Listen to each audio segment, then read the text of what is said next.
Hello, my dear ones. I know I said I probably wasn't gonna come back on tonight, but I thought it was different. I thought I had something else scheduled, so it's not tonight. So anyway, I happened to run across this, and all of y'all know that I'm into the astrology very heavily. It and how it kind of plays a part in where ain't no kind of how it plays a part in people's lives. I truly believe in astrology, and I feel like people should know their birth charts, their houses, their placements, because it's a blueprint for life, and it's a guide that to help you maneuver through life. You know how to avoid certain things. Now, this is an astrology reading that was done by. I have her as a Capricorn. Hold on a minute. You don't. This is a astrology reading done by the sunny side. Okay. Murder of Shanquella Robinson, astrology reading. I thought it would be, rather interesting. I haven't listened to it yet. So, like I said, 9 times out of 10, I always listen to things for the first time when I'm sharing with you all, my family. So we're going to take a listen to this and give me your opinions on it, Drop in the chat, say something, leave a comment afterwards, share and like, subscribe, all right, my loves? All right, everybody be cool. Let's do this Shanquella girl. Okay. Hey, guys. Welcome back to the sunny side. I'm Sunny. And tonight we're going to take a couple of minutes and we're going to do a little tarot reading for Shanquella Robinson. Wow, this is an amazing story. For those who don't know, I'm live, right? I'm hanging out with the sunny siders. So if I get a little distracted or get a little bit weird, it's because I'm hanging out with sunny siders here in the chat. Having said that, let's get down to it. Let's just get down to it. Wow, it stands out. What happens in this chart really stands out. Do you guys see it? Well, hey, for those who don't know, I teach astrology. I see you on it tonight. I happened to run across this. I'm subscribed to his channel, and it happened to pop up, and I said, well, I wasn't gonna come back on tonight. I thought information man was coming on tonight, but it's tomorrow night. So I said, well, let me go ahead and I had already put it to the side and say I was gonna share it. Because of course, y'all already know. If you hear, I'm into astrology. Y'all into astrology, and I'm all about how your birth chart and everything impacts your life. So I figured this would be a rather fitting topic for the family. I want y'all's opinions on it. Make sure y'all share this video, like it, subscribe. Okay, my loves? And a lot of people watch my channel because they're learning astrology. So that's why I'm talking like this. All right. Okay. Here we go. So let's look at it closely. Well, not too close. Let's just read the chart. She's a Capricorn. Okay. So I have her as a Capricorn. We don't know her birth time. Wow. Oh, yeah. That's right. I forgot. I was going to say, she's Capricorn, but I forgot it was mentioned. The other night on Information Man that she was born, I think January the 7th, because I'm January 12th. I know it wasn't too many days before my birthday. So we can't say exactly where the moon is. Well, she's 7 a.m. She's either a Capricorn moon or an Aquarius moon. And I set the date to birth time to sunrise because it's easier to describe it to you guys from sunrise. So here we go. So what's going on with this girl? So more than likely, the moon is probably in Capricorn. Okay, so she's probably a bit standoffish. She has Aquarius energy, potential for unusual stuff, very social, probably very, okay, so here we go. And here we go. Let me comment down and start again. Okay, so she is a Capricorn straight up. So when you see her, in spite of all of that Instagram stuff or all of that stuff where she's walking around, flaunting her body a little bit, Because remember, just because she's a Capricorn doesn't mean she's not going to flaunt her body. What they trying to say? We Capricorn boring. She might come across as a little bit cold, a little bit uptight, a little bit of social climbing. She might be a little bit, a little bit cold and calculating. All right, so watch out for that. Now, a lot of the stuff I'm going to say is going to contradict themselves, right? So just be cool with all of that.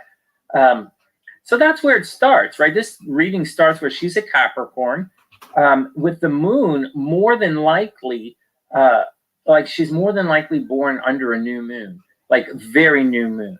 And that's the type of person who's going to put themselves first. Seriously, these people tend to be confident. They tend to put themselves first. They always think about themselves first. Again, it's in Capricorn, so she might give off a little bit of a mercenary vibe. I'm not going to say anything negative about someone's personality based on their astrological sign and their moon like that. So this is what, seriously. There's other stuff in this chart that you'll want to take note of.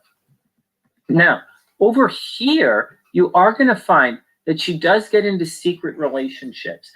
People do have a crush on her.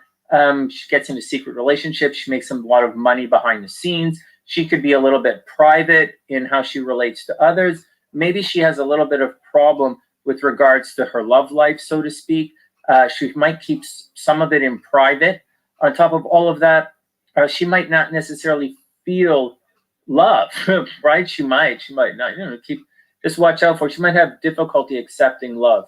In addition to that, there's the possibility for secret relationships, making money in private, and good things happen to her behind the scenes. She probably has a whole bunch of secret admirers who send her stuff.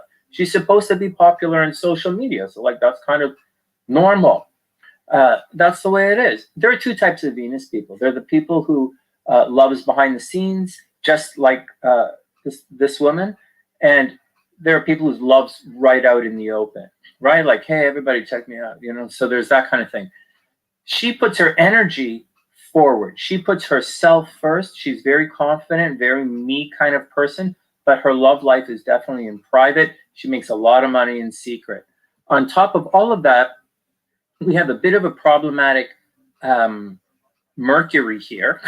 Mercury is retrograde. It's a very business-minded Mercury, and it is behind the sun. And as such, people are obviously going to talk about her behind the scenes. She might get engaged in gossip all the time.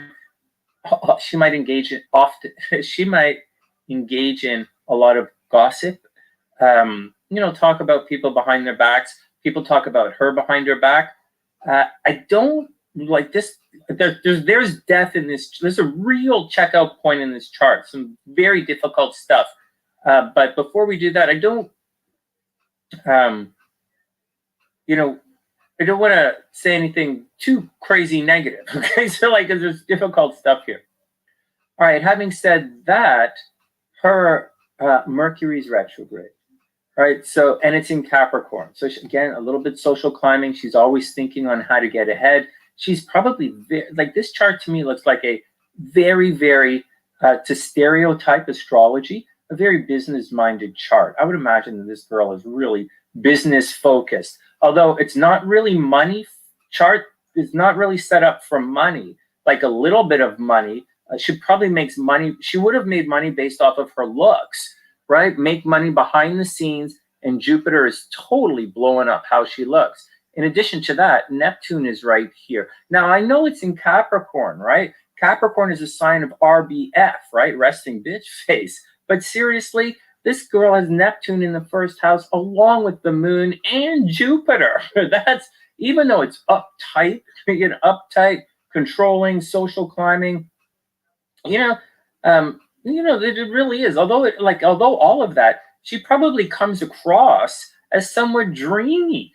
People probably think she's really attractive, or seriously. And she's probably really popular. What do you want? That's what it is. Even though she's she's probably really grouchy sometimes. All right.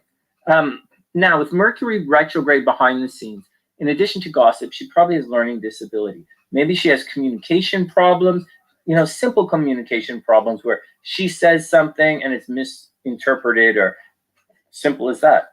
Simple as that. Maybe she's dyslexic or just learning difficulties along the way. All right, maybe she had problems at school. Regardless, people are always gossiping about her behind her back. Maybe she has communication problems. All right, now let's get to the tricky stuff in the chart that everybody wants to know. First, wow, let's point something out first to make this chart a lot easier to see. 29 degrees Sagittarius, it's like 1 degree Capricorn. You guys cool on that? Shouldn't be that complicated because it's right there. It's right there. Okay, so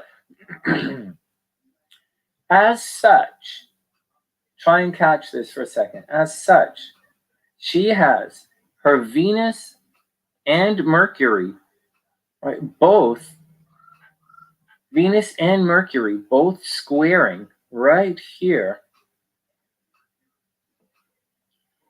These two little conjunctions of planets, let's say.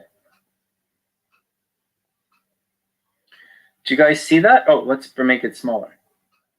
So that's what's going on.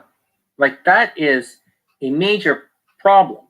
When I see these in charts, anything that squares the nodes, anything, is going to cause problems.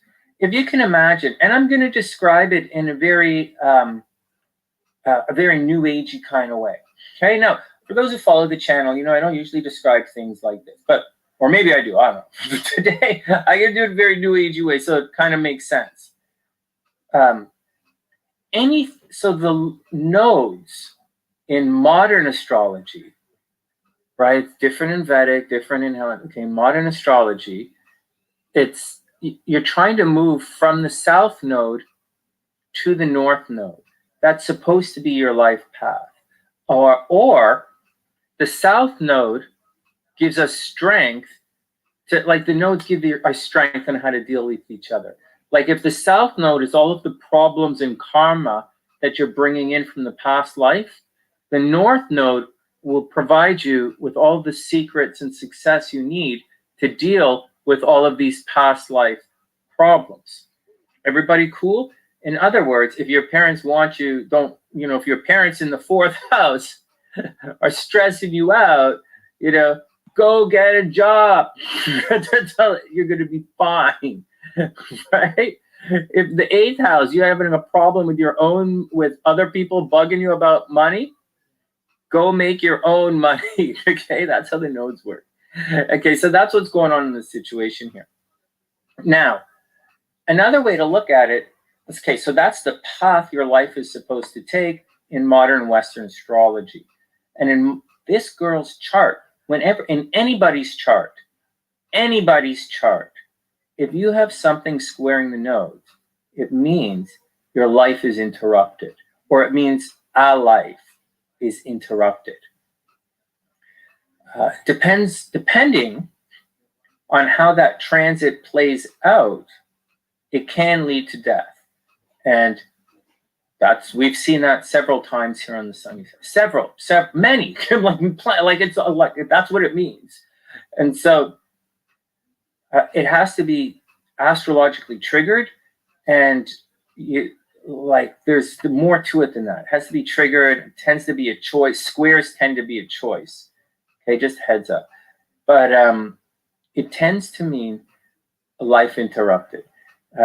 Right, now the different planets are going to indicate what is going to be interrupted. It might be a brother or sister's life is going to die. It might be your parents going to get sick. Maybe you're going to get sick. Maybe you're going to fight somebody like this girl did, or maybe you're going to go crazy and fight some other people. Depends on what's going on with the planets. Right, that is not all. You'll see this chart. So let's clean this up a little bit. You will see, and something very seriously comes into play when we analyze this in a sec. Hey, Leanna, I hope you're having a wonderful day. I'm just analyzing Shanquella Robinson's chart right now. Now, before we get on, you're going to see some things here in certain types of astrology. In addition to this astrological pattern that I just drew on the screen, there are some other astrological events that are happening here which you're not really going to see like this, but I'm going to circle a couple of things for you anyways. You're going to see things like this Chiron sort of folding it. Like if you fold the chart a little bit, you'll see that Chiron coming into play with a lot of wound happening here. You're also going to see, definitely see this midpoint that's on the chart there, that Jupiter-Uranus midpoint that's on Sunnyside charts, here are charts, about something very unexpected about to happen. Seriously. In addition to that, well, you know what, guys, you would think, in addition to that at 0 degrees, let's open this up a little bit. We have here at 29 degrees, right? Remember, 29 degrees Aquarius is 1 degree Pisces, right? So there's a lot happening here at 0 and 1 degree in the chart. You would think Pluto would come into play right at 4 degrees, but we're not going to circle that today. We're going to keep things pretty tight. On the sunny side, we're pretty tight with astrology. It's not like, oh, man. So even though today I'm talking a little new agey. All right, is that usually enough to cause anything this crazy? Holy smokes, it all depends. You know, maybe she was hanging out with a rough crowd. Maybe this was part of the gig. Maybe so many maybes. But definitely something was going to happen at a certain time in her life, which, you know, may have astrologically been a checkout point. Now, there's more to all of this than you guys think. Well, sorry, I didn't mean to say it like that. There's more to this right now. Let's get on with it. Now, some things you need to know when you're analyzing charts. Mars does not like it. Mars and the North Node don't get along. That's the deal. The North Node is disconnected from reality. And so Mars is going to freak out. Okay, I'll just tell you what it means. Mars, that's violence. You guys got that? Mars conjunct the North Node is a violent person. And so let's chop this down a bit. Mars is conjunct the North Node, and it's squaring Venus. Right? It's that little cross that I'm drawing there. So that alone, that alone is a person who's going to have a lot of problems in relationships. A lot. Mars square Venus people, if you're one of these people in your chart, believe it or not, your partner might die young. Mars square Venus people have a problem where they tend not to know what they want. They tend to do things in one direction, but want something else, and they're not sure. There's a lot of confusion, but a little bit narcissistic. Mars square Venus, it can come across as a little bit narcissistic, and it's definitely hard on the partners. And people who have Mars square Venus generally tend to have difficulties in relationships. Doesn't mean they can't attract a lot of people, but it's difficult because they're not always sure what they want. And this girl is pulling in Capricorn energy, where she wants to like be by herself and do her work and this kind of thing. But her Mars is in Libra energy. She's always doing for other people. This girl is probably very argumentative. This girl is probably very argumentative, doesn't necessarily know what she wants in a relationship. And I don't know anything about her, but she might be violent. Violent, attracting violence, involved. She probably has a tremendous amount of energy, and she puts a lot of effort into her friendships and relationships. Keep this in mind, okay? Keep that point on mind. So that's what's going on. So Mars square Venus in her chart, Mars conjunct the North Node. Violence and indecision in love, problems in relationships. Now, as we cruise to the bottom of the chart, the South Node is like stuck, right? It's stuck. It's where everything drowns. It's a cup that's constantly being filled with this stuff in your life. The South Node actually likes Mars, right? Because the South Node wants to get a little busy. It wants to get a little unstuck. You know, hey, let's shake it up a little bit. But In this chart, this chart is totally backwards. The south node is really hemmed back by Saturn, putting a wall, like Saturn is really feeding back upon itself in this particular chart. So on one hand, on the very, very positive side, we'll say she had a lot of discipline, right? Very, very, like she actually, maybe not, now that I think about it, maybe she didn't have any, I'm trying to be positive here, but more than likely,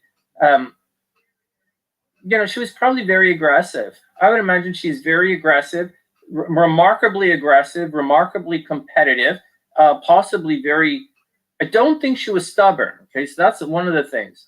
I think she was very opinionated, very, very opinionated, very much go along with her friends. I do think she was potentially a fairly hard worker. I don't think she was a slacker at all. I think that's like a double, there's a lot of Saturn at the bottom, and she's probably tormented. She probably had a lot of problems in relationship. I don't know anything about her relationships, okay? Just saying in the chart. She probably had problems in her relationships. She probably has communication problems. And if she wasn't the one who died in this event, you're going to see in a second that there's more than likely someone was going to die.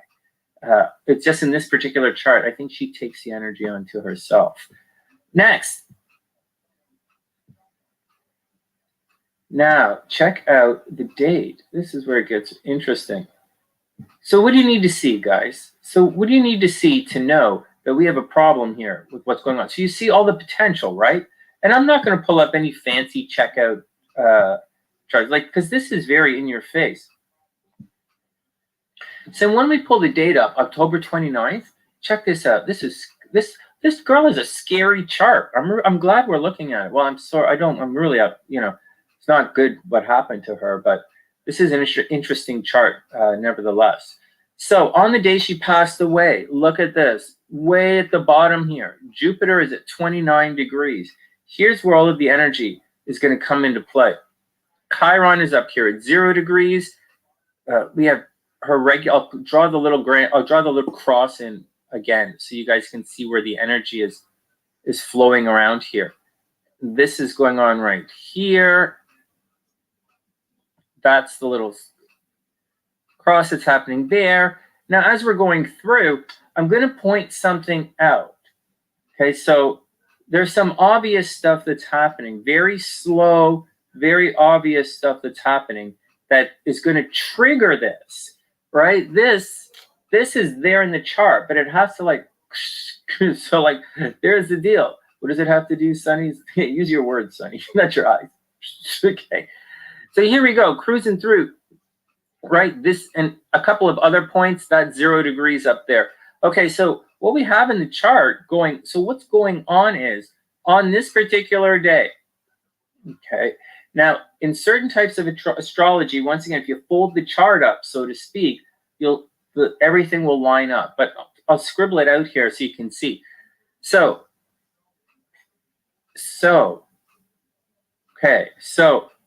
Jupiter is at 29 degrees. Jupiter's triggering a lot of this stuff. So in addition to, so Jupiter's triggering everything, and the moon is triggering everything. The moon is oftentimes a trigger, guys. It's not weird to see the moon come into play, but whatever. Okay, so the moon is causing a little bit of problems here, right? Because it's your emotional play, right? It's unlocking your subconscious as well. It's kind of dangerous. All right, so what else is going on? So this Jupiter retrograde is making everything really big, and it's blowing up some energy right in there. It's coming back, but there's more to it. Pluto is not causing the problem. Saturn is at 18 degrees, and it's moving towards an aspect with the sun. It's 1 degree away from the sun. It's moving towards the sun, and I'm going to explain why that's important in a sec. All right, what else is going on here? We see Mercury is just about to switch signs, right? Mercury is just about to flick over right there at the top. And super, super, super duper, right? Super duper importantly, we have Mr. Bad Boy himself, Mars, now you're not going to notice it right here, but Mars is about to, like, the very next day, Mars is stationary retrograde. That means that, like, this was the day she wasn't going to make it. Like, somebody wasn't going to make it. So that's the deal. One sec. What the hell?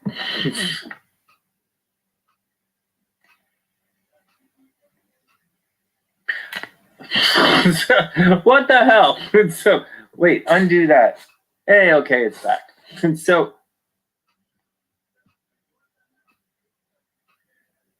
that's what's going on, guys. She has a lot in her chart that indicates that she was going to have difficulty at some parts in her life. You could easily say, like, you could easily look at this chart and guess that this year would have been a very difficult year for her. It's not like, it's just like it's not like the sky is raining down a barrage of hate upon her, so to speak. It's just has this event in her life that is being activated, and something was going to happen that weekend. Whether she passed away or someone else passed away, there was some kind of violence that was going to happen. Mars is about to go retrograde. I would imagine she's not the only one that experienced this at that time. I would imagine many of you have had some kind of unfinished business that you've been doing in the last couple of weeks as Mars has been retrograde. And so that's what happened to her as well. I know it doesn't sound right? It doesn't really fit what's going on, but unfinished business is kind of the astrological term, key phrase that we'd use for this kind of situation. But nevertheless, what's going on in this chart is she naturally has her life path interrupted. And so that's the deal. Some people are able to, pass through and make it back. Like, some people can do it, right? And then some people can, some people can make it through and some people can't. Because you could say it's a choice, you could say it's not a choice, you could say whatever you want, you could say whatever you like, but that's what's going on in this girl's chart. That's my 2 cents. Anybody else see anything that you guys want to point out? I mean, like, this is a lot, right? This is like, her chart has a lot, guys. Like, you could go a little further. You could say Pluto is about at 26 degrees, is about to make an aspect to all of this stuff, right, to her Neptune or Jupiter. But Pluto's not really going to hit 27 degrees for that quickly, to cause that problem at that time. You could say maybe, but I wouldn't say so. Plus, Mars is not going to make it high enough up there. Mars is not going to get far enough up to kind of come into play with this stuff. So I wouldn't, it's more the direction of Mars than the directional influence of Mars, as opposed to something else. Like, this may not have been, I don't know. Maybe it wasn't her first time in Mexico, right, or wherever Cabo San thing is. Maybe she's getting back to something. Maybe there was some payback. Someone had some payback that was due to her. But I'll tell you something I don't see. Okay, I'll tell you something that I don't see in her chart. I don't necessarily see hidden enemies in her chart. I do see life interrupted. I definitely see death. She probably had a death of a bunch of her friends, to be honest. There's also a possibility, if I might go a little further, there's a possibility she could have had jail time. Her movement was definitely restricted. Having a broken back is going to restrict your movement, right? Jupiter in a big way. Jupiter and Saturn usually balance each other out when they conjunct, So this is this is a lot of happening here. Oftentimes this can indicate going to jail. I don't know if she ever went to jail, but maybe she was in, I don't think she was in the military or went to a private school, but those are some of the things that this alludes to. Her movement was restricted at some point. It can possibly mean jail time itself. It doesn't necessarily mean that. Love behind this. She probably made a lot of money, and guys probably sent her money for her social media stuff. So that's the, like, I mean, that's the chart. You know, she had an unusual look about her. You know, Uranus right here. She had a little bit of freedom, making money. She made money in unexpected ways. You know, and she was probably, guys probably really liked her. And that's the deal. That's the deal, guys. That's the deal. All right, next. So that's the deal. Her Pluto was square Chiron. Where did we see that? Oh, this Pluto up here, or this Pluto up here, 26 degrees. Where's her 0 degrees? 29 degrees? 4 degrees? Where's Chiron here? 13 degrees? It would have to be a little bit more of an accurate, more precise angle for me to pull that in. But I will tell you something else, though. But I will tell you something. Hey, Dr. P, I will tell you something about it. This 0 degrees Chiron here in her chart, it folds right into this stuff right here. So you'll see, and it folds into this, right? And it also folds into this part of it here. This Pluto is a little on the outside to fold into this. It's close, but it's on the outside. 4 degrees, yeah, I guess it did happen. But that's what I'd say in her natal chart, is what I'd say. What are you guys saying? Hey, Sue, what's up? Oh, no, come on, man. Sue, I'm not showing the chart properly. I'm doing it like this, and it's blurry. It's blurry and small like this. And then when I do this, I realize we can't see the entire chart, especially when we're talking about this kind of deal right here. It's like it's kind of incomplete to see it. It's not. We're not. It looks nice on TV, but it's not. It doesn't really help us, you know. That's a good point, actually. I'll work on it. I like it. It looks good when I do this, you know. It's good. It's good TV, but it's not. You know. So we'll work on it. All right, next. Time to pick the cards. Oh wow! Oh wow! You know, I think like her story is just like absolutely mental bananas. Like it's just, what the hell? It said, I don't know if it's like, you know, I don't know if it's a hazing incident gone bad. That happens, right? So I don't know if it's a hazing incident gone bad. You know, an initiation kind of thing. I don't know. She's 25 years old. That's a little old to be initiated into anything, I guess. But like, free, I don't know. But I thought it was a hazing thing gone bad. But then when I read I read one of these other articles, like it's hard to believe she didn't have booze in the system. Like that's just really difficult to believe that. That's just really difficult to believe. It's really difficult to believe that I wouldn't have booze in my system. It's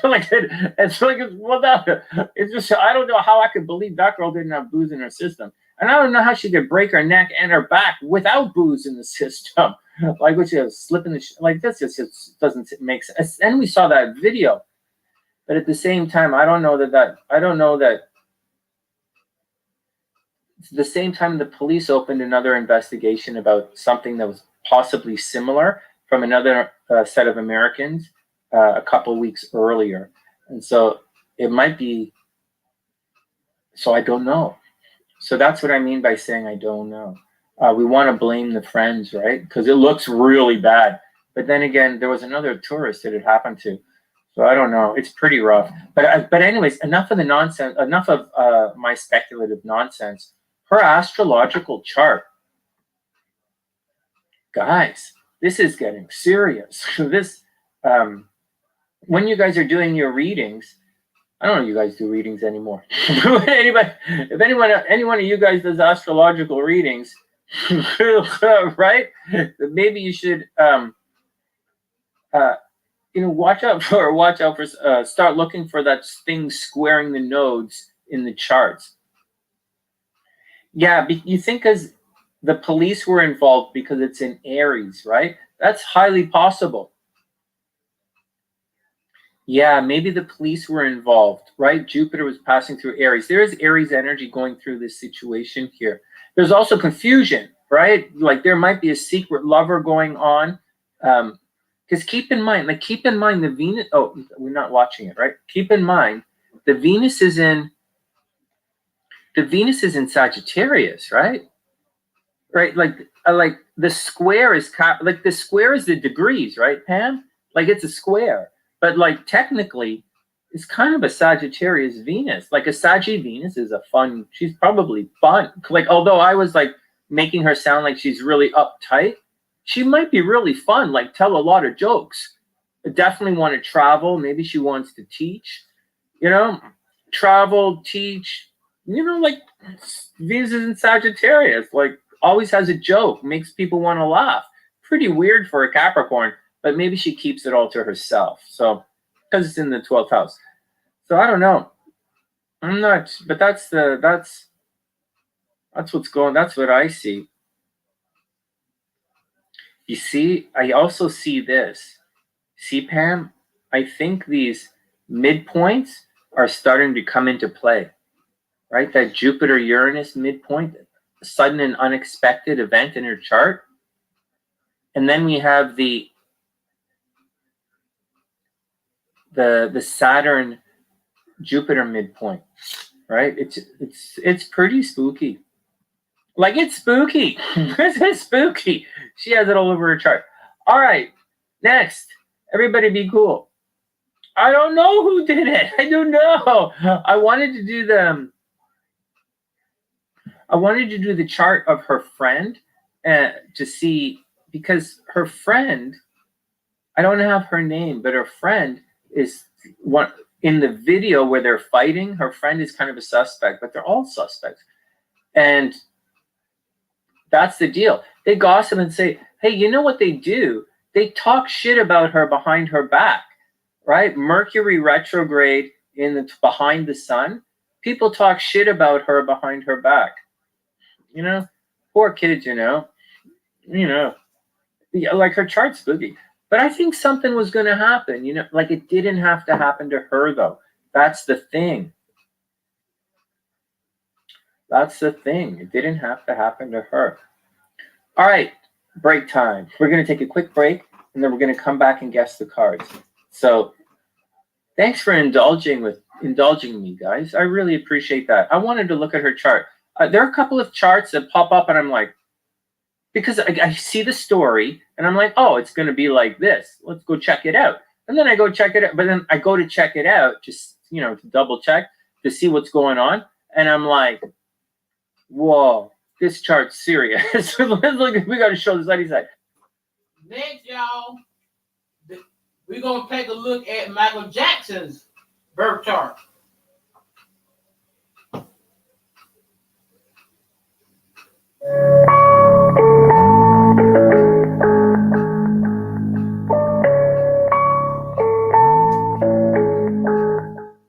What's going on, world? It's your boy Gemini Brown here, back with another episode of Nalo Kicking Knowledge. Today, we'll be taking a look at and breaking down the astrological chart of the King of Pop, Michael Jackson. So let's get into it.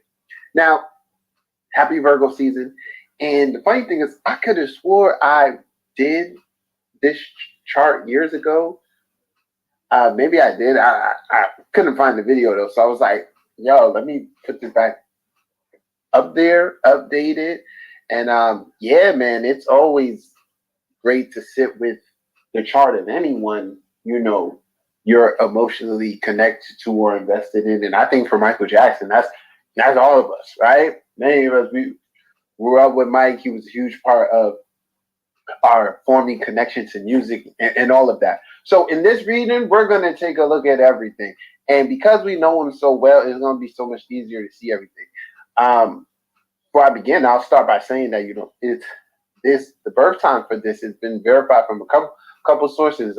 Michael Jackson's mother is still living, and many have said that she has confirmed this time indirectly, as well as an astrologer that Michael in his life supposedly had sought out.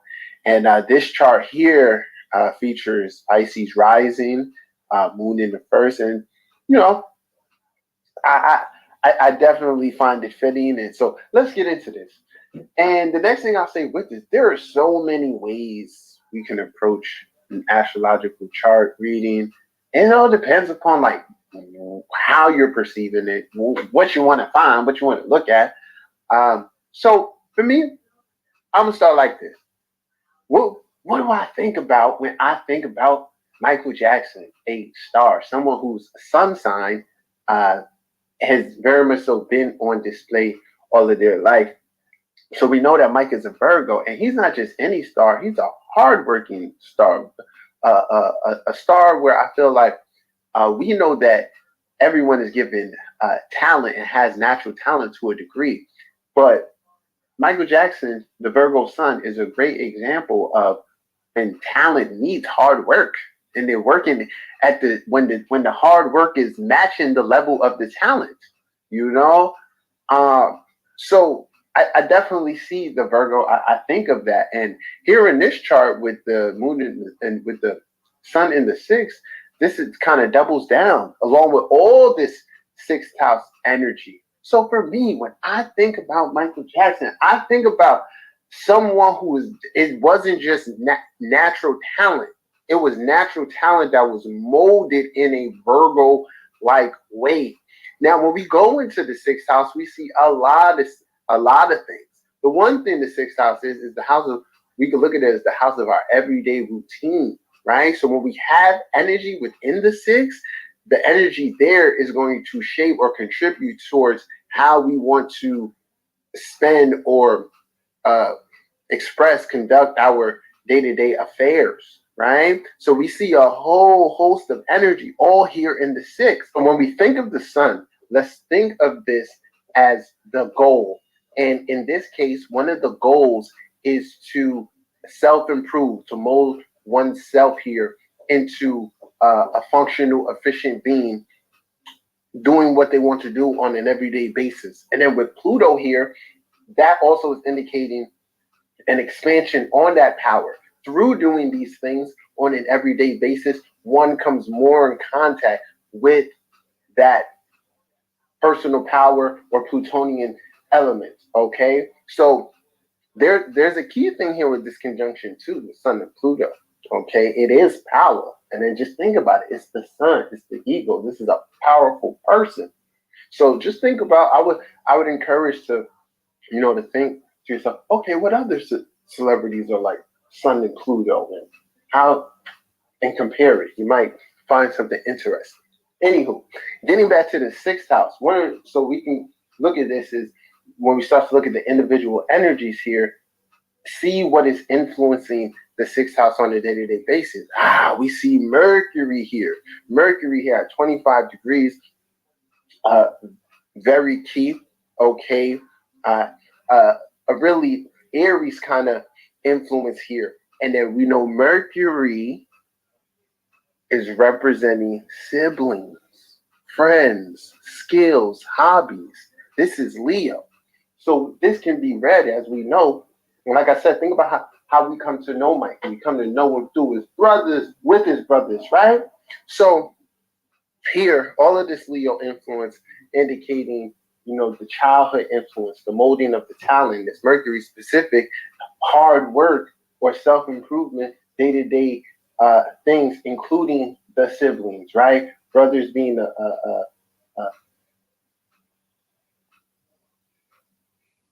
channel if you're already a subscriber, and if this is your first time joining me on today, go ahead and hit that subscribe button because you want to, and also be sure to hit that notification bell so that way whenever I upload a video.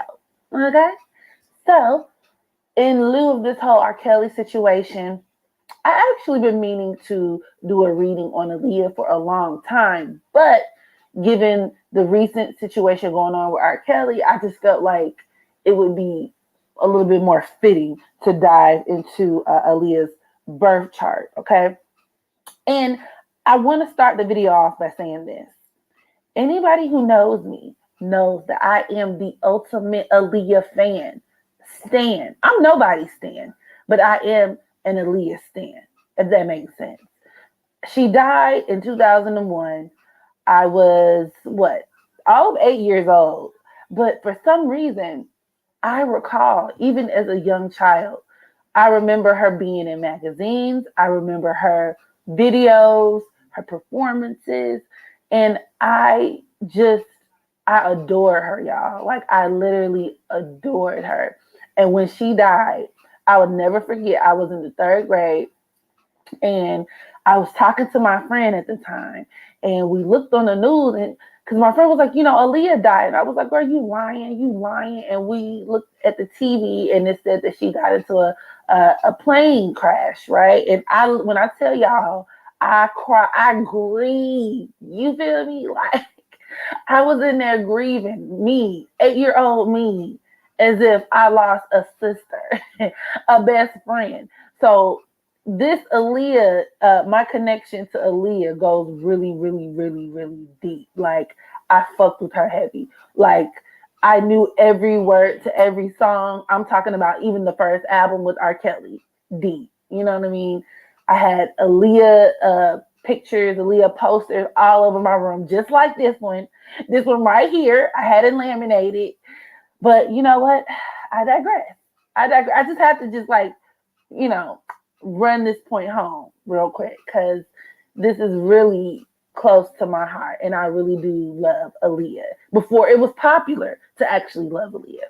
But because I love Aaliyah, I'm going to be truthful, and I'm going to speak truth to power, and I'm just going to tell it like it is in regards to the things I see in this chart, because I know there has been a lot of talk about the nature of her relationship with R. Kelly, and I think it's common knowledge. We all know that she and R. Kelly had a relationship that was highly inappropriate for her to be 14 years old, 15 years old, and him to be 27 years old, a grown-ass man, And with that being said, there were some situations that took place in lieu of this R. Kelly documentary on Lifetime, where Aaliyah's mother actually took to social media, and she was vocalizing that she and her husband were with Aaliyah, every step of the way of Aaliyah's career, and that all of this talk about Aaliyah and R. Kelly is false.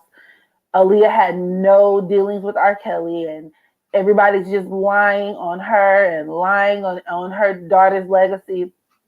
And the things that I found in Aaliyah's chart tend to contradict that statement, quite frankly. And it actually proves that both Aaliyah's mother and father were pimps, to say the least. It definitely corroborates the theory that Aaliyah's parents used her. And I don't even want to just say used her, because I'm pretty sure they loved her.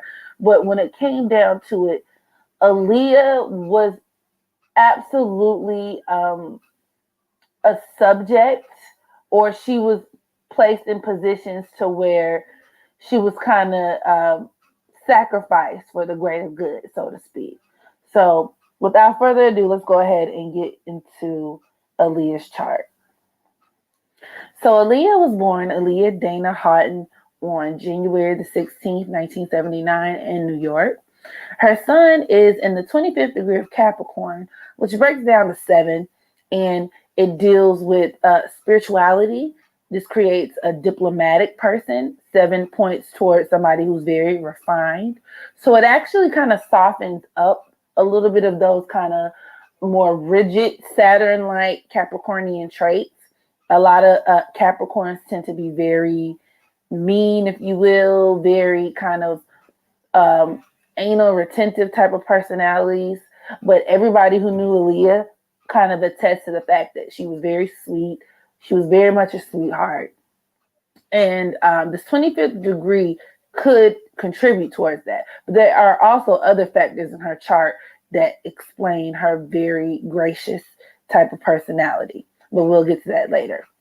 Now, right away, I noticed that she has a Virgo moon, and I have a Virgo moon myself, and I know that aside from Capricorn moons, Virgo is one of the more difficult placements as far as moon signs are concerned, simply because Virgo is ruled by Mercury, and number one, it creates a lot of anxiety. It creates a lot of just tension, I guess you could say, mental tension in the mind. But one thing I also noticed about Virgo moon individuals is that 9 times out of 10, they have mothers who are very critical parents. They come from backgrounds to where it's almost as if they are expected to live up to a certain standard or an ideal. Virgo moons also tend to suffer from low self-esteem. So this is something to take into consideration when discussing the dynamics between R. Kelly and Aaliyah's relationship. So Aaliyah's sun is conjoined to her Mars and Mercury, and this basically signifies her attracting older men, attracting older people. It could even point towards her being very mature and just kind of being grown up before her time, which I can personally attest to because even as a child, I guess it wasn't difficult for somebody to seem that much older than me because I was a small child, but I didn't really view her as a child star in the way that I would have a Brandy or a Monica. I always thought Aaliyah to be this like cool ass, suave ass, player ass, grown lady, honestly. I didn't really look at her to be this child. And honestly, to be just 100% transparent, even when the whole scandal with R. Kelly and Aaliyah, when it first took place, looking back over the years, that didn't really register as a red flag to me because Aaliyah always kind of just seemed so much older than what she was. So I didn't really look at it like, oh my God, look at this poor little young thing and this old disgusting ass man. Like it didn't register to me like that. But this aspect in her chart definitely reflects her just being very old. And a lot of people, historically speaking, like celebrities who die young, tend to have lived their lives fast. So even with Tammy Terrell, the singer from like the 60s and the 50s and whatnot, she went on the road with James Brown. She was in her like early teens, but that's a different reading for a different day. But I guess the point I'm trying to make here is a lot of people who tend to expire earlier on tend to live a very like rich or like accelerated type of life, I guess. Is the best way to put it, more so than your average person. So they could tend to be like living a lifestyle that a lot of people would be like, what the fuck? And I think just on a soul level, this was for a reason. And I'm not excusing R. Kelly's role in anything or, there's no excuse for pedophilia or statutory rape. I'm just saying that in Aaliyah's case, I do feel like on a soul level, there was a lot of this shit was preordained. I think on a soul level, spirit knew that she was going to come and that she was going to go rather quickly. So, she definitely lived her life at a faster pace than most. Now, her Mars is in the 26th degree, which breaks down to the number 8. And 8 basically deals with cruelty, somebody like being insensitive, intolerant. It's definitely, I would describe it as, and I think I touched on this in the R. Kelly video, as like a Capricorn type of energy.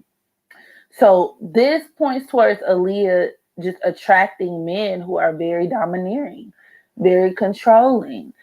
Men like R. Kelly, actually, and R. Kelly's sun is in Capricorn as well.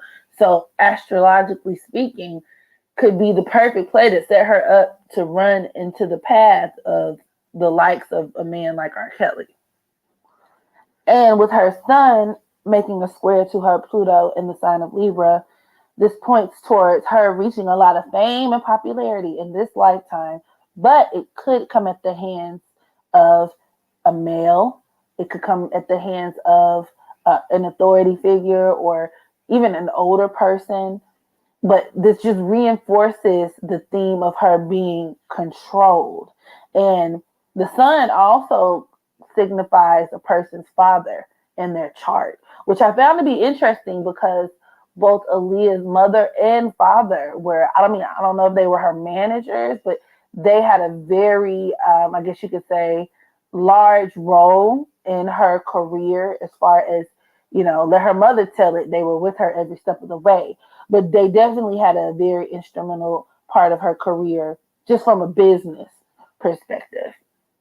And with her son, Square Pluto, this could also point towards secrecy, a lot of secrets about her identity, which obviously is true. But this could also represent somebody who has to undergo a lot of death or transformations. And of course, the whole death thing does not literally have to be an actual death in the physical body. People with Sun Square Pluto tend to undergo just transformations to their identity in general, right? Cycles, different phases. But this could also actually include a physical death. And obviously with Aaliyah, that's exactly what it was. Her moon makes a square to her Venus. And this points towards her popularity, charm, grace. Now, going back to what I said earlier about her being somebody that a lot of people really like, you don't hear anything negative about her. And I think that's some of the reason why there's kind of this apprehension to really talk about the facts as they happen. But this aspect definitely points towards somebody who tends to be just very gracious and naturally attracts a lot of people who like them, just easily likable people. Now, given that the moon represents the mother, this aspect also points towards things not really being as they seem as it pertains to Aaliyah and her mother. Now, I am not saying that Aaliyah did not love her mother. I'm not saying her mother did not love her, but I am saying that there is a lot more than what meets the eye, I guess I could say, when it comes to the dynamic of Aaliyah's relationship with her mother. This aspect points towards somebody who has a very superficial relationship with their parent. At worst, this could be somebody who has a parent who imposes a lot of expectations upon them, and they feel very obligated to meet it. And this reinforces that Virgo moon. But this aspect compounds that energy because more often than not, these people tend to have mothers who basically have very, very distinct, like a distinct set of expectations that they want from them. And this aspect points towards the fact that Aaliyah probably felt obligated to be those things, to be what her mother wanted her to be. And I have every right to believe, based off of other things in the chart that we'll get to later, that Aaliyah's mother could have also, possibly have been jealous of her to one level or another. And you tend to see this when you have stage moms or moms who tend to push their children towards careers, especially in the entertainment industry. I don't know exactly what her mother did as a profession. I think she was a voice coach or something of that nature. But there's strong indications of Aaliyah's mother having some type of jealousy towards her mother pushing her into to doing things that weren't really of her nature, that wasn't really of Aaliyah's doing. So I think a lot of her career, to be honest with you guys, was that of obligation. And with her moon being in the sign of Virgo, which is the sign of service, this could manifest in Aaliyah being very much trapped to the service or the will of other people. Now, this aspect also creates somebody who feeds off of the approval of others. And for obvious reasons, this could have put her in very compromising situations. And the first thing that I'm thinking of is very much her relationship with R. Kelly, as that's concerned. And I was thinking back to when, I think it was the first part of the docuseries, R. Kelly's manager, road manager, or whoever the guy was saying that when he forged the documents for their marriage, he said that Aaliyah was kind of looking at him like she wanted help. Like he felt like in hindsight, Aaliyah wanted to be talked out of it. Maybe that she really didn't want to go through with it. And this aspect really points towards that Aaliyah probably didn't want to get married to R. Kelly. Or even if she did, it's highly possible that, given that R. Kelly's very manipulative, he could have absolutely played on her personality and her willingness to please others to coerce her into doing like various other things that she otherwise probably did not want to do. And given that her Venus is in the sign of Capricorn, this could also point towards somebody who attracts older men. And it's partially due to the fact that these people tend to have a certain grace about themselves that it makes them very mature from an early age. These people tend to forego that ugly duckling stage of puberty. And it reinforces what I was saying earlier. I never really looked at Aaliyah as a teenager to begin with myself, when I was a child. And I could see her being in an industry where, she's surrounded by a bunch of men and she's naturally going to attract men who are like very predatory in nature. Her Juno is in the 29th degree of Aquarius. And this just deals with her attracting relationships or just attracting guys who tend to be more, on the pedo side, older men who are attracted to her. And given with this, 29th degree is the aneretic degree, also known as the crisis degree.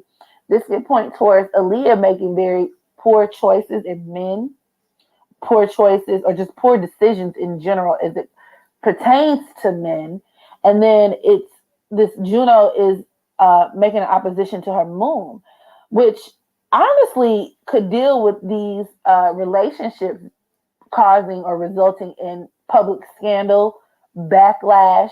But then another way to interpret this that I found interesting is her mother placing her on the fast track to encounter these types of people, which is why I find it odd that her mom was the main one detesting that Aaliyah had a relationship with R. Kelly in the first place. Yeah, that part. Her Venus is square to her Saturn, which I often say is a telltale sign of low self-esteem in the chart. This creates a sense of isolation, rejection, loneliness, maybe even criticism that a person feels, particularly at the hands of their father or father figures. This could result in depression. This reinforces Aaliyah attracting older men once again and father figures, and possibly even taking a more mature approach when it comes to love and relationships. And this aspect usually tends to play out in one or two ways.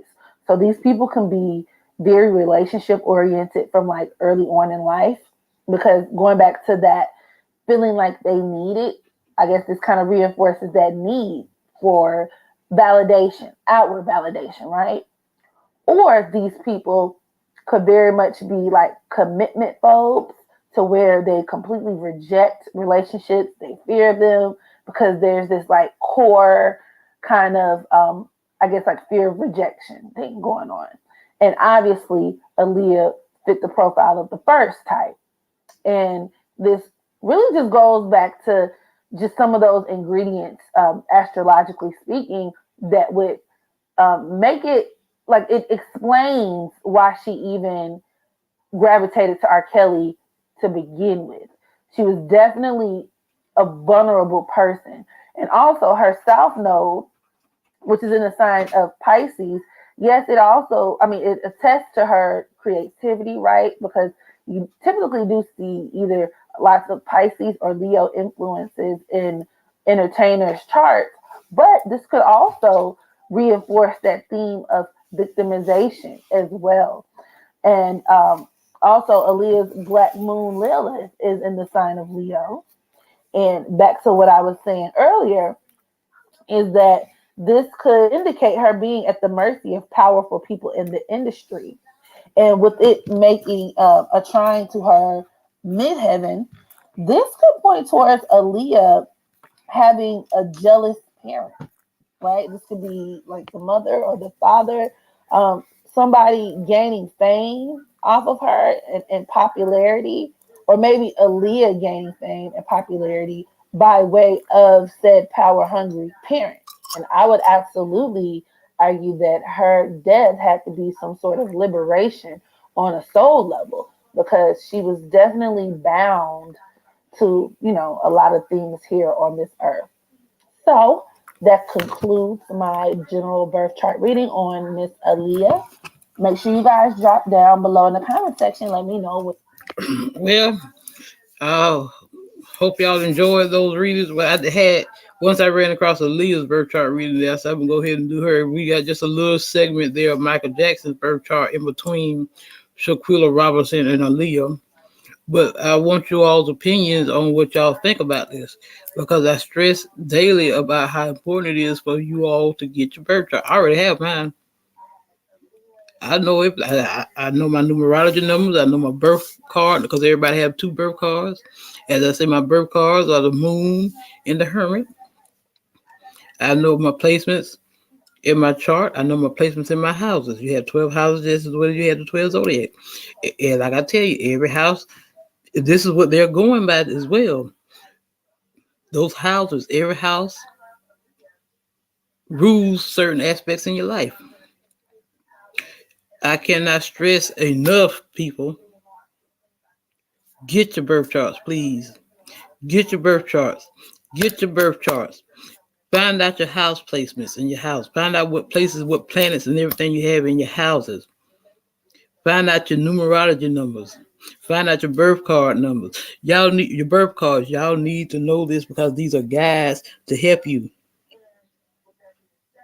A blueprint for your life, my loves, to help you kind of avoid things. Your birth chart and stuff helps you navigate through life. Kind of a cheat sheet, I would say. And as I say, you always moving from you continually move from your south node, because the south node is what comes naturally to us. Your south node is what you were in your past life. Like my south node is Taurus. I'm in my north node now, which is Scorpio. My purpose, that's your purpose. Your north node is your purpose.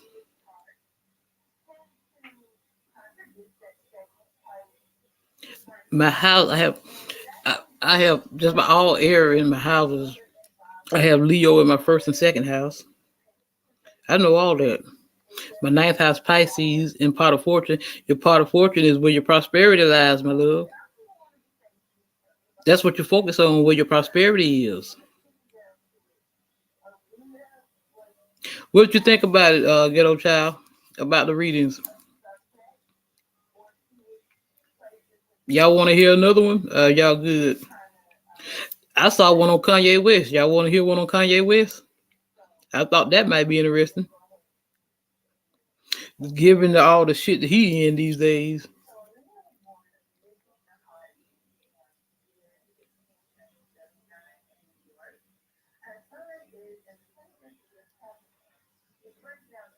You want to hear one on Kanye?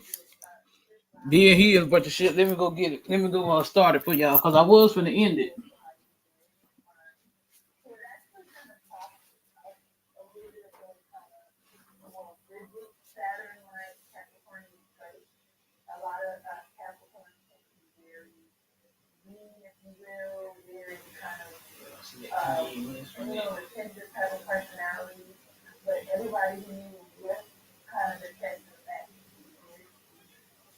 I got to find it now. If they got one on Tupac, there's one on Tupac.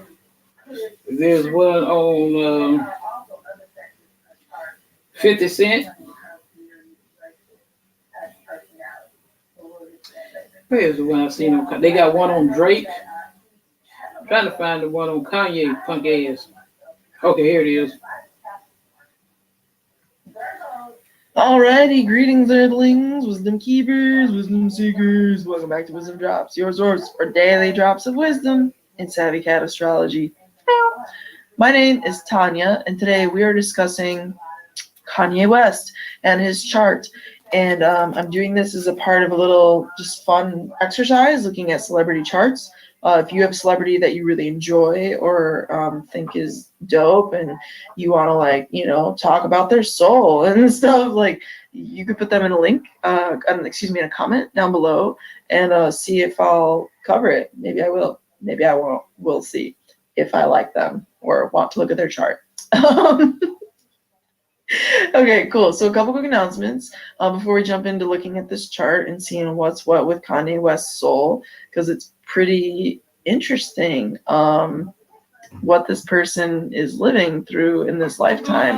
And I think you're going to find a lot of interest if you're somebody who follows him and knows some of like just deeper layers of maybe different scenarios and situations.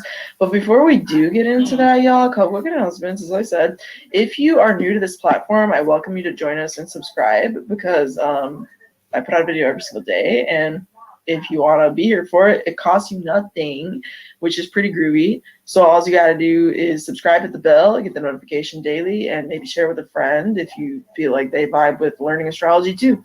This is a free source on the internet. Pretty cool, if I do say so myself. If you're interested in learning astrology, you're subscribed. Put it that way. Like most people are like, you know, everybody here I think is like really into like learning more about astrology and like understanding it. Like, what does it mean? Because that's our style. We go through things like pretty, you know, nuts and bolts. Like, this is astrology, man, and like, cool, we're gonna nerd out together and see this, like, learn together. And anyway, welcome if you're new. If you've been here a long time or you've already been here a while, groovy, thanks for being here. Fun. Like the video, brings you any value whatsoever, because, you know, it helps other people get the information for free. And last but not least, if you're interested in booking a session with me, I am available to do that. You can look at my Gmail address located in the description box of this video. Wunderbar. So let us move on to Kanye West's chart. What an interesting being. Very interesting being. Let's look at his time here. He was born June 8th, 1977, before it all went crazy on me. Oh, I don't want to see the affinity with my profiles. That's what I keep clicking on. June 8th, 1977, 8:45 a.m. in Atlanta, Georgia. And we, ladies and gents and non-gender binary folk, are about to dive on in. So basically, first things first, this chart has a lot of energy all over, and this explains maybe some of the intensity and kind of like feeling of not total cohesion that Kanye might be experiencing as a soul and also known for. There is some deep structure here that shows his incredible depth of mind and also like just different facets that are very interesting about him. So let's look at some of them. First things first, I'll look at the configurations just as like, well, that's interesting. He's got a T-square with his moon at the apex. This is so funny. I just did a video on Queen Latifah, and I didn't even look at these charts before I started filming. And they both have a T-square that leads to the moon. And isn't that interesting? Now, if you're watching that other video and then you watch this video, compare. Wow, this is going to be interesting.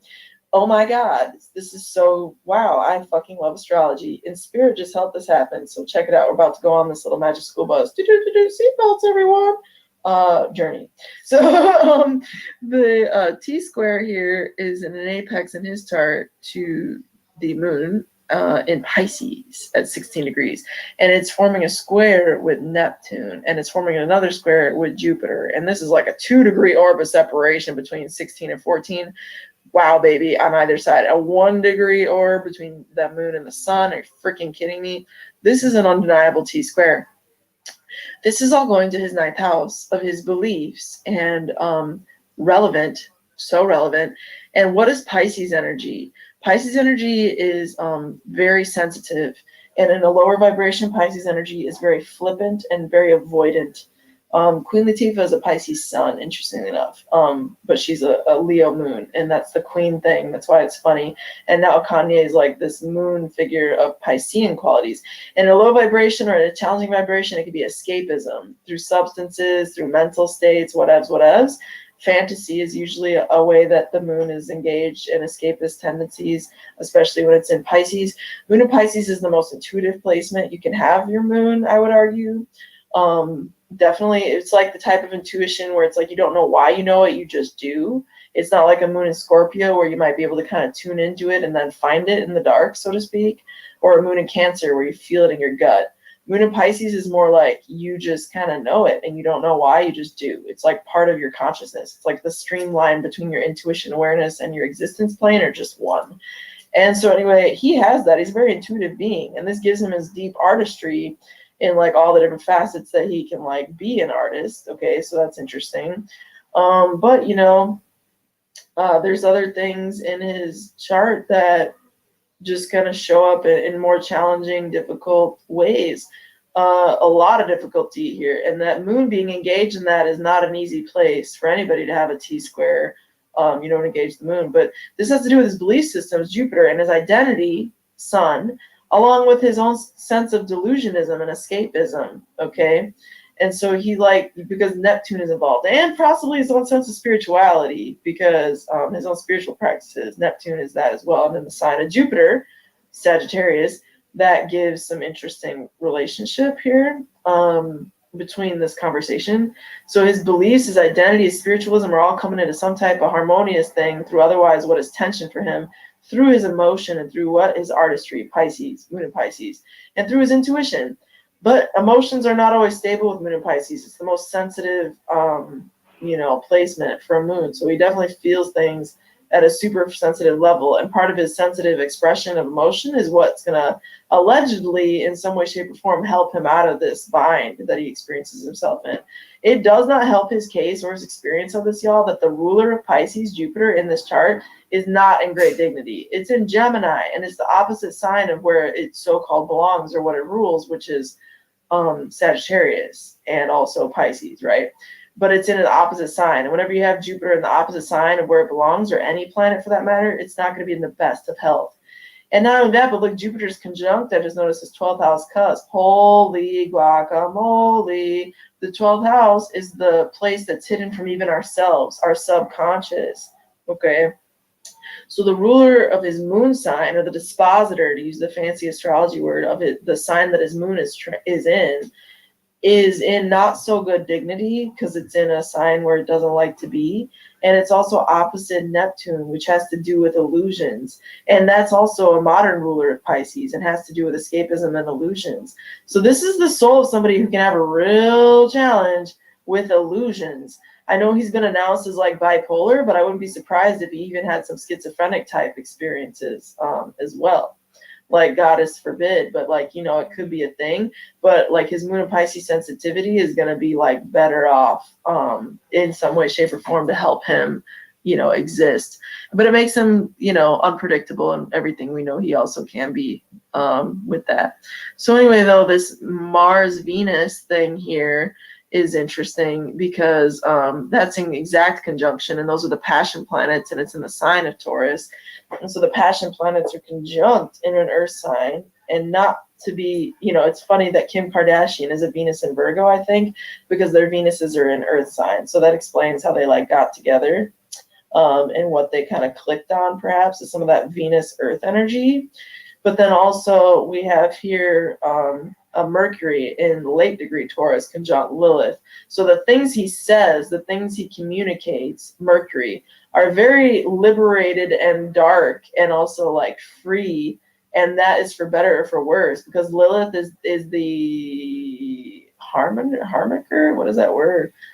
She is the symbol. She is the archetype of the liberated woman who just does whatever the fuck she wants, like so free, And so anyway, that's that Lilith energy, y'all. And his Mercury is conjuncted. You know what I'm saying? So he is a free communicator of the darker shadow things that people don't always want to hear, that are sometimes really just like stuck in their ways, because it's in the sign of Taurus, which is very fixed in its belief system. And it doesn't help that the dispositor of that Taurus energy is, co-present, that helps, in the same sign, but it's conjunct Mars, the fiercest warrior, like, I'll cut a bitch kind of energy, Mars is like that. And so you put those two energies together, and that gives you that reason why his communications, even though his Mercury is in the sign of like a Venus hosted sign, and it's in, this pleasurable Venus, it's also this warrior, this intense, like, I will kill you with a knife and I will love you at the same time. It's like he has that kind of energy hosting, if you will, this Mercury Lilith expression. The layers of Kanye West, ladies and gents, what the heck? That's crazy. I've never even looked at this like that. You know, I'm looking at these charts for the first time. I'm just reading charts, you know, but like, and I don't follow the news like that, but I know he's definitely made it like for a variety of reasons kind of related to all that we just said. So, you know, really when I look at this chart though, there are gifts because, you know, you can't deny the Saturn here in this sextile with not only Jupiter, but the sun, yeah, and Pluto. And so again, the orbs are very tight on that. If you look at the different degree range there. And, you know, he's for sure like a structural king, so to speak, because Saturn is the planet of authority and it's in the sign of celebrity. Again, not the best dignity Saturn. Saturn rules Aquarius in ancient astrology before Uranus was even used like that. But with that said, you know, it is the apex planet, so it does serve a function, and it is being boosted in its ability to perform anything by the fact that it's engaged in the apex of a V sextile, okay, this little blue triangle. So anyway, he is forming a structure of royalty. That's the simplest interpretation of Saturn structure, Leo royalty, around the themes or through the themes of Pluto, control of the people, Pluto and Libra, control of the people, okay, of relationship and of beauty, Venus, art, okay, Venus hosts Libra. You can always substitute out any one of these signs for their planetary ruler, okay? Anyway, he does that, and he also engages, he engages through the process of belief and engaging into people's beliefs and speaking to his identity of his beliefs, of his philosophies, Jupiter. And those philosophies are connected to people and the common people, Gemini. And they're also part of his craft, Gemini. Gemini is always a skill and shows craft as well. So he engages through like this craft of his art that is communications. The dispositor of that is this Mercury we just talked about. And he is known for this. He is known for this identity. He is known for his philosophy. He is known for how he communicates. The host of Gemini is Mercury. Mercury is engaged in all this Lilith, Mars, Venus jazz we just talked about. And that is in hard aspect, my friends. You see that hard aspect there? Opposition to Uranus, please.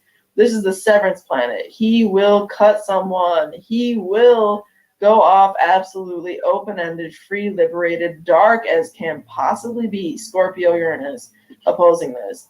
And that's part of what makes him known. That's part of what he's known for. It connects with the means I just explained to you.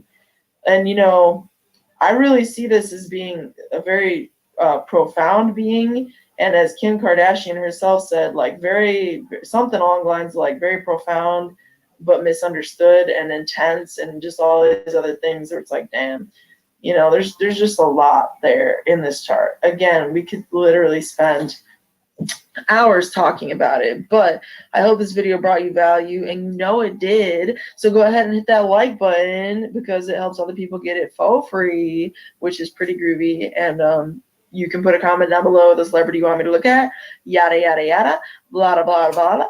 Thanks for being here, groovy. Until next time, and through next time, may the stars be with you. Peace. All right, family. I want y'all's opinions on it. Let me know what y'all thought about the videos.